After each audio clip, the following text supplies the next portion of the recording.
Hey everyone, I hope you're doing well and staying safe during this time. If you're new here, welcome to the channel. Like I said, thank you so much for checking me out. If you haven't done so, please make sure to hit that subscribe button just right below the video. Cool, thank you so much. I really do appreciate it. And if you're returning, welcome back. Thanks again for your support. I truly do appreciate having you here. Ben Armstrong, who runs a very popular cryptocurrency YouTube channel, BitBoy Crypto, with close to 1.5 million subscribers at this point, has stated the following. And this is a quote. "Your anger is misplaced via a conspiracy theory without proof." End quote. And what's he talking about there? He's talking about ETHgate, this idea that Ethereum got some sort of free pass from the SEC. He says it's just a conspiracy theory, and that anger is misplaced surrounding this. And just a conspiracy theory, no actual proof. A few things right off the top here.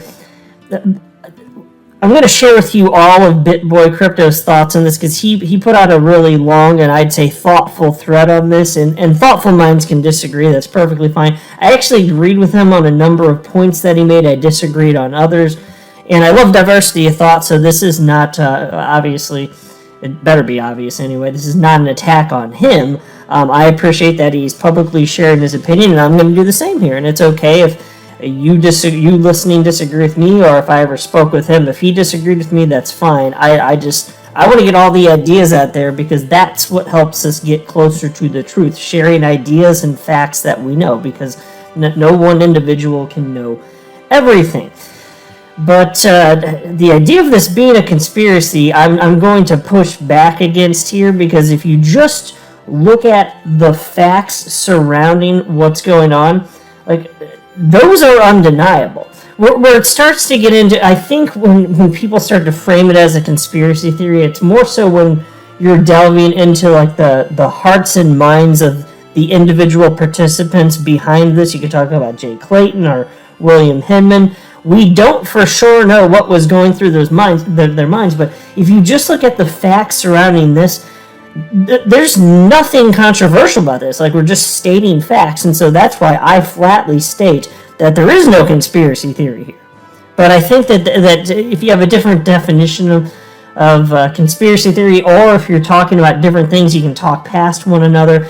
But if we're purely looking at the facts, there's no conspiracy. Now, if you're talking about people delving into the hearts and minds surrounding this topic, okay, you could in theory get a little bit close to the definition of conspiracy theory, but that's not what I'm talking about, and I don't think that's what most people are talking about here. Now, before going any further, I do want to be clear, I do not have a financial background of any kind. I am not offering financial advice, and you definitely should not buy or sell anything because of anything that I say or write. I'm just an enthusiast who enjoys making YouTube videos about crypto-related topics, but just as a hobby and just for fun. And by the way, just to be clear, there is serious merit to this. Here's an article from NASDAQ, one of the biggest exchanges on the entire planet. And here's the headline. This is from January this year. ETHgate 2022.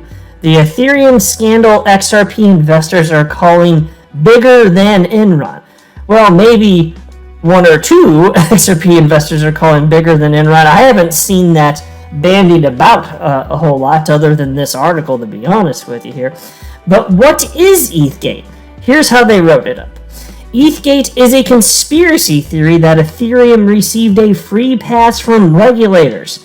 These critics reasonably claim that the Securities and Exchange Commission allowed Ethereum to move ahead while doling out harsher treatment to XRP and other rivals. Folks, that is not a conspiracy. Hell, look at Bill Hinman's pass. Because again, he was a regulator, right? He was running the Division of Corporation Finance. He gave a pass to Ethereum June 14th, 2018. That's not a conspiracy. He outright said it. And then it's also not a conspiracy to note that SEC did sue Ripple, claiming that XRP is an unregistered security. There's no conspiracy there. These are facts. And if you look at all the facts that John Deaton has laid out, and rather methodical order, which I've highlighted on the channel. I'm not going to do it in this video. It's very clear, like if you just look at the facts, that's what we're talking about here. I'm not talking necessarily, it's okay to speculate like what's in the hearts and minds of these people, given how, let's be real. There's some very obvious appearances of impropriety. It's okay to speculate, but that's not what we're talking about when we're talking about like the facts and specifics here. Now, here's Ben Armstrong's thread. He wrote the following. The XRP Army has been asking me to make some statements on ETHgate. So here is a thread. Some of it you may agree, some you may not. But these are my thoughts. If you need to catch up on the scandal/conspiracy theory, here is a link. And then he links to the NASDAQ article. Nothing about these allegations have been proven. It's a conspiracy theory that a small pool of early Ethereum insiders paid off SEC officials to look the other way. The ICO was more centralized than it appeared due to an intentionally confusing web of wallet addresses.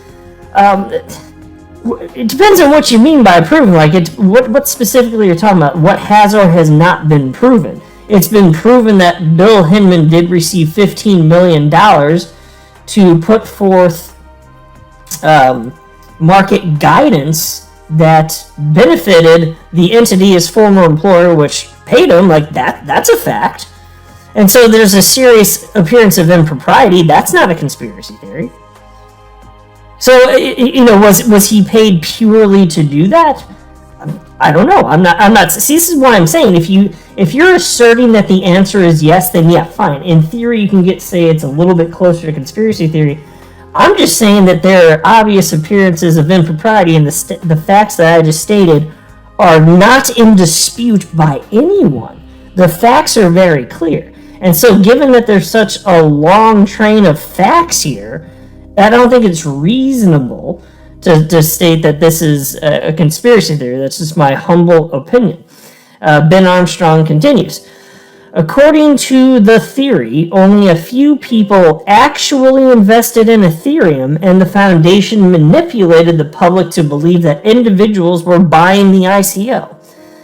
But actually, founders of Ethereum, Vitalik, Charles, Gavin, Joseph, and others controlled supply. So let me just pause to note here, there may be individuals that do think that is the case. I haven't really seen, prior to this comment, I personally have not seen those assertions. So I'm not saying those assertions don't exist. I personally had not seen them. But we know that Joseph Lubin, and this is provably true, there's audio of him. I've talked about it on my channel multiple times. There's audio of Joseph Lubin, Ethereum co-founder, stating that, and I'm paraphrasing here, but if you want to be an Ethereum whale, if you want to purchase a ton of ETH during the ICO here, then you just break it up into smaller purchases to disguise who you actually are. That's not a conspiracy theory. That's provable fact.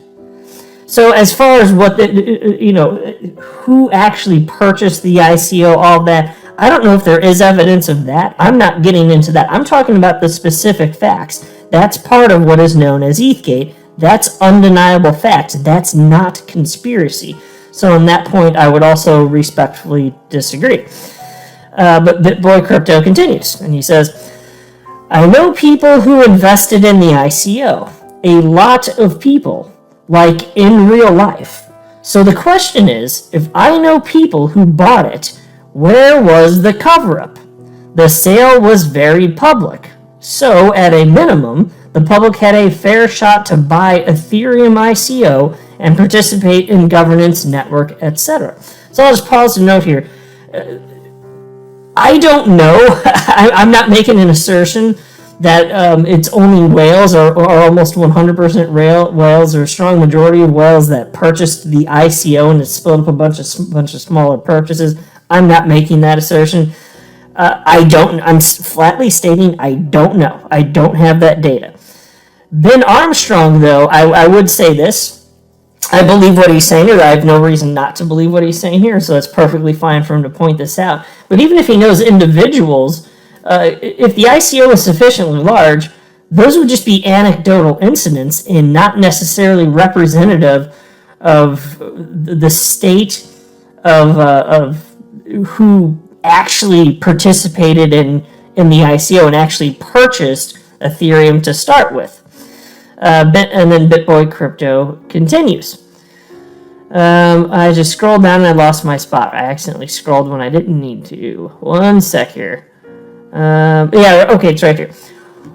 While I certainly love a good conspiracy, applying Occam's razor to this should leave you with the opinion that most likely the most obvious outcome is the answer. William Hinman gave Bitcoin and Ethereum a pass as not securities, which provides XRP with a roadmap to win the SEC case. So I'll pause to note here, I agree with that. The idea that Bill Hinman gave this pass, which just provided, frankly, is supposed to provide market guidance, if anything, given that Ripple ultimately got sued, all it did was add market confusion if what Bill Hinman said wasn't supposed to be market guidance. So regardless, when it comes to Ripple's fair notice events, these are highly consequential facts. So Ben Armstrong is hitting the nail on the head with that point. I'm your guy. I will keep you posted. I'm your advocate. I'll be back on a daily basis, usually multiple times per day, with these videos to keep you updated with everything going on. So I hope you enjoyed the video. If you haven't done so, make sure to hit that subscribe button. Feel free to share any of my videos with your friends, family, social media, or anybody who may care to listen. Thanks so much for your continued support. I'm always here for you. I want to help you through this time. So thank you so much for continuing to choose me. Enjoy your day, stay safe, and I'll catch you again probably in a couple hours. Thanks, everybody. See you later.